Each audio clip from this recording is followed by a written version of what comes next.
Hi, I'm Daniel Lucas, and welcome to Book 101 Review. Book 101 is all about the books that I read for the last 40 years. And today I have my special guest. He's a podcast host too, like me, and of course, the author of the book Virtualization Defined, no other than Mr. Dave Sobel. Well, nice to meet you. Thanks for having me, Daniel. Welcome to Book 101, Mr. Dev, and can you please introduce more about yourself? Sure. My name is Dave Sobel. I'm the host of the Business of Tech podcast. It is a daily news and commentary show focused on the delivery of IT services. I spent about a decade running a managed services provider firm, and then I spent another nearly 8 years running and operating teams at software vendors that served the space. And so now I report and do analysis for those providers to give them insights of the day and what they need to know to run their business. And I ask the question, why do we care about the stories that we cover? Why do we care, people? This is a number big question. Mr. Dave Sobel, thank you so much for sharing your talents to the world. What inspired you to write Virtualization Defined? Well, I wrote the book during the time when I was running my managed services provider because at the time, virtualization was a newer technology and we were focused on interesting solutions to help small and mid-sized organizations use the technology in their business. So there was no books at the time on it, particularly focused on those smaller and mid-market companies. So I wanted to give some insights into the way the technology could be used, some of the best ways that we were using it in my business, and then give some guidance to other consultants on how they could use it. So that was the intention behind the book. For the readers unfamiliar with the term, how would you define virtualization in simple terms? So in simple terms, the idea of virtualization is we're separating the software from the hardware. In particular, most of the time, we're all very used to the idea of our computers run an operating system, and it's really just tied to that particular piece of hardware. But what we can actually do is we can use some special software that puts a layer between the hardware and the software, making that operating system much more portable. That allows us to do some really interesting things, particularly in the time before the cloud was as ubiquitous as it is now. We could be much more flexible about the way we deployed systems. Now, most of the time, these systems would be deployed purely in the cloud. But at the time, that was the idea. We could make these operating systems very portable. It allows us to separate aging hardware from the software layer and do some really interesting stuff. Mr. Dave, what are the core benefits of virtualization for small to medium-sized businesses?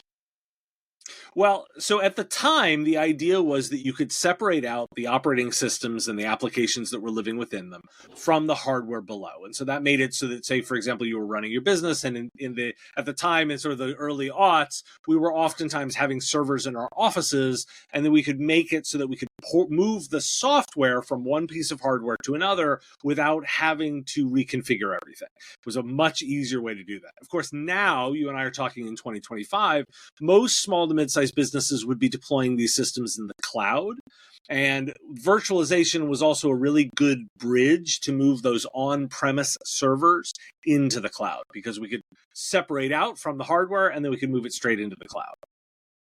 Interesting, Mr. Dave. How has virtualization evolved in recent years, especially for SMBs? Well, for SMBs, it's a lot less useful because these days we don't recommend nearly as much hardware into a small customer. And in fact, what virtualization does now is it powers most of the data centers that we think about for our major cloud services. So Amazon Web Services, Microsoft Azure, Google Cloud Platform, they all have a component of virtualization running in those data centers. So you can see the seeds of what I was talking about back then during the book have now evolved into the way that we deliver cloud technologies now. So for most small customers, usually I'm recommending that they look at cloud-based solutions for their software rather than looking at anything on-prem that might be using virtualization. Interesting indeed, Mr. Dave. What are the biggest misconceptions SMB consultants have about virtualization? Well, one of the big things, the conceptions at the time when I was writing the book, was the fact that it was difficult to use and it was complex. And in fact, it's a mature technology. It's got a long history that dates 40 years back. So it's a very mature technology. I said nowadays it powers most cloud data centers in most ways. So it's gone on to do even bigger things in terms of what we do. So the misconception is that the technology went away. It didn't. In fact, it's gone into most of the technologies that we use in the cloud today. Yes, still existing and evolve. In your experience, what's the biggest challenge consultants face when introducing virtualization to small business? Well, ultimately, it's oftentimes the fact that customers are not particularly fluent in the technologies themselves. In fact, most of the time, I advise most IT consultants to not be talking about the technologies to their customers and instead be talking to them about the business outcomes that they get. Most customers are not buying things because the technology is cool. They're buying because they want to solve a particular problem. And so the biggest misconception is the fact that if you're focusing on the technologies, you're actually missing the important conversation with those customers. What types of SMB clients benefit the most from virtualization solutions? Well, these days they'd be benefiting from it in the use of their cloud technologies. So the Yes. back ends, these data centers that are running so much virtualization, they're seeing the benefits of the technology in the way the cloud can be delivered. The fact that we can deliver technology that scales up and down as easily as it can. For example, you and I are talking on an electronic platform right now that's all delivered out of the cloud. The capacity of you and I could add tons more streams, you could have more guests. This is all a very dynamic technology that allows for that. That's all powered by the cloud. Ultimately, underneath it, the core of that is virtualization underneath all of those technologies. So do you think, Mr. Dave, if cloud is not invented, what do you think the option? Well, that is a really big question. If cloud wasn't invented, in fact, we'd have to go back and we'd have to really decide where the cloud ended. Are we saying that the internet wasn't invented either? Because that is early form of the cloud was the two sets of computers talking to one another. I think technology would have gone in a very different way if the cloud hadn't been invented. Totally agree. So, how can consultants effectively communicate the ROI of virtualization to skeptical clients? Well, the question really speaks to the way you would deliver ROI conversations about any technology. And I think the real important piece is to link back to the way the customer's business works. I usually talk about this in terms of their profit and loss statement. Any business owner knows that you're running your business off of the profit and loss statement. So that's your revenue at the top, that's your removal of the cost of goods sold, you've got your profit margins in there, then you'll remove the administrative costs and you get your net profit at the bottom. You want to have a conversation with customers about what impact the technology can have at each part of that profit and loss statement. And I call it my good, better, best model of conversation about it. If you're having a conversation about helping them with their administrative costs, that's good. Customers like talking about saving money in those spaces. But if you're able to talk about helping them in their cost of goods sold, meaning the delivery of their service themselves, that's better. And if you can talk ultimately about top line revenue, that's best because you can make impact directly in the way that they grow their business, be it sell more widgets, serve more customers, be much more efficient, but their marketing, whatever that component is that's driving the top line, that's always the best conversation. Very well said, Mr. Dave. Very well said. What's the difference between server virtualization and a desktop virtualization, and when should each be used? Well, the idea behind that is whether or not you're the server, the centralized systems that are delivering those technologies, or the desktops, which are those endpoints that we're managing now. And the idea behind it is that you would make a decision about where it's used and how it is used. Now, in servers, generally we're delivering, the server applications and the line of business application are all wrapped around these virtualization components. And that is a much more scalable, dynamic piece. In desktops, we would be doing it for a single user. Oftentimes these days, particularly as we're talking in 2025, I would be much more reticent to recommend virtualization at the desktop level because we have so many other ways of solving those problems now with software as a service or applications delivered out of the cloud. The solution might be something different. In the server realm, it's going to look much the way that it did even when I was writing the book, back during the time running my business. And so at that point, you'd be looking at the same technologies now. So the difference really is less about the technology and more about how we're using it. Mr. Dave, how do cloud services factor into the virtualization conversation for SMBs? Well, these days, as I said, the back end of most cloud services has some component of virtualization. I would advise most small businesses right now to not even worry about the technologies that are happening on the back end and just have conversations about what your needs are, your business needs, and then get matched to a proper technology. We can deliver so much just for software as a service over the internet right now from a technology perspective. We can generally solve most people's business problems with some clever thinking in the way that it implements. And on top of that, there's so much of this software that just works off the shelf. Again, you and I are talking on a platform that neither one of us had to do significant customizations to make it work. It all gets delivered out of the cloud. The same if you think about Google Workspace or Microsoft 365. These technologies come right off the shelf working in really efficient ways, and you don't have to think about the technology on the back end.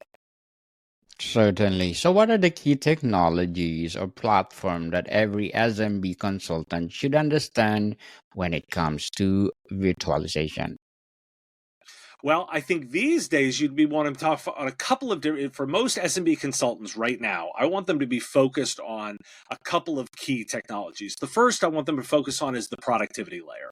Like what's happening from a production, to make customers more efficient. That's more than just delivering email and delivering file services. That's about workflow. That's about the integration of artificial intelligence, those components. And then you're going to layer on top of that cybersecurity. You're going to have really smart conversations about the way you secure your customers to make sure they're not vulnerable to hackers, to ransomware, to phishing attacks. And you have to be on the constant vigilant outlook to make sure that that's not happening. So I think those are the two main pieces. And as I alluded to, like most of those services now on the back end are powered by technologies like virtualization.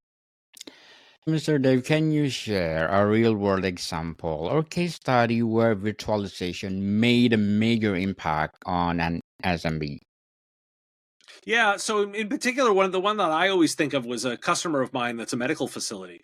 Had, difficult, tight budgets in terms of rolling systems out, and they had an aging server where on top of not only was the server aging, there was medically certified software that ran on top of that needed to be running in a ongoing environment. So what we were able to do is we were able to wrap that operating system and that application in a virtualization layer and move that to much more modern hardware. And what we were able to do then is we were able to be really efficient about the way that we did backups and disaster recovery around that system so that in the event something happened, we could be much more fluid and fast about the way we were able to restore their systems. It gave them real flexibility in the way that they could approach their ongoing technology investments. And as they started considering moving to more modern systems, they were in a much better place because the hardware underneath it was all modern, fresh, and disaster recovery enabled. What role does security play in virtual environments and what should consultant watch out for? Well, in fact, I would argue that security plays the same role across no matter what the technology is. And so these days, what we have to be worrying about is much more than simple backups or antivirus. We have to be very cognizant about the way that hackers are attacking systems. They're very automated now, and they work very Yes. much in very systemized, organized gangs. Their idea is to find any weakness in an organization, penetrate them, generally do some kind of ransomware or phishing attack in order to extract money.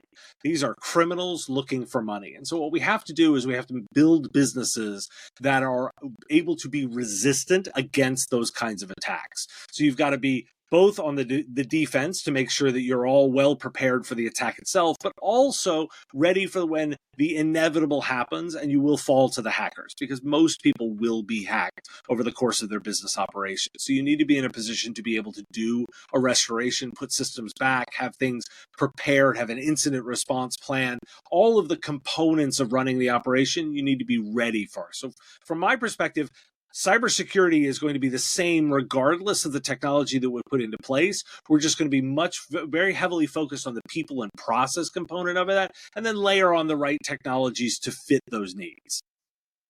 Certainly, Mr. Dave. What will be your advice for those people out there who want to protect their business from fraud or from this cyber attack? You're going to want to focus in on a layered security approach. And you're going to need to focus on all three components of that. That's people, that's process, and that's the technology beneath it. Now we'll start with the technology. That's the having good backup and disaster recovery. You're going to have email security. You're going to want to have, you're going to want to make sure that you've got endpoint protection on there. You're going to want to make sure your cloud services are protected. There's a component of that. But then on top of that, you're going to want to have good process. Your people are going to need to understand the fact that these these hackers are coming in with social engineering. They're going to try and trick you into doing things. So you have to have processes in place to be able to protect against that. And then you're going to want to invest in your people. You're going to want to invest actively in security training so that they understand and know how to look for the signs of attack, and they know the things that they're supposed to do. And then they don't feel ashamed also of reporting incidents, because it's really important that the entire organization be well prepared to address these. Obviously, I would recommend that any small business spend some time with their consultant working specifically to develop those plans for them. But that gives you a good sense of the overall thinking of the way you would approach this. Thank you for your advice, Mr. Dave. And what will be your short-term and long-term goals as a podcast host, as well as in your writing? Well, it's all about getting all the listeners, right? So for me, it's about continuing to be helping. I look at it from the perspective of I like helping, those IT consultants on a daily basis. I really spend a lot of good time. I could spend a lot of time worrying about getting every single listener, and I've got a really great audience that tunes in every day. But for me, the biggest, most important thing is giving them good advice every single day so that they can make choices in their business about where they're spending their time, and in some cases where they're not spending their time. I think about that, and I love hearing from listeners who tell me that they listen to the show, that they've taken the advice, and they've gone and implemented it in their businesses. That's the number one thing. Obviously, I'd like to continue to be a top 50 tech news podcast, focus on delivering those pieces, have a continuing growing audience. But actually, the most rewarding piece, and the piece that I look for as a goal, is just making sure that I'm making a difference for my listeners every day. Good luck to your goals, Mr. Dave, and thank you so much for sharing your podcast to the world. Let's empower the world itself through your knowledge. So, how do you recommend consultants assess a small business's readiness for virtualization? Well, I think that it goes through the process that I recommend most of them do, and that's a general technology assessment process. I think anytime that a small business consultant is engaging with a potential customer, they need to be taking a look at the entire technology stack. They want to be talking to those business owners, talking about what the business's goals are, what their operational procedures are, what industries there are, dive into their business needs, and then take a look at their technology to make sure that it's matching to their needs. And I think virtualization would be a technology as part of that entire stack, no different than any other technology, be it a security technology or an artificial intelligence technology, a cloud technology. It doesn't really matter. In fact, you want to be focused on what the business needs are and make sure that their technology is matching to those needs. Mr. Dave, what will be a virtualization after 50 years? Oh, well, I think it's going to be one of those technologies that's just baked in. In fact, we're moving that way now, where most of the time we don't actually even think about the virtualization layer. It just happens in the background in the cloud data centers. And I think if I project out 50 years, it'll be even more so. We found that that's really the benefit of most of what we're seeing in cloud infrastructure in general. The fact that you don't even have to think about the servers and the processors and the hard drives that go into powering the technology that we use every day. That's virtualization that's doing that for you. And I just think it's going to continue to be baked into the technology that we use. So do you think it will evolve more as the Likely, all technology it gets to a point of maturity, but continues to become better over time. We get better and faster at using it, much more efficient on the processing power, on energy usage, on storage usage. So I think it's just moving into it's a very mature technology, and it'll just ultimately get iterated on over time.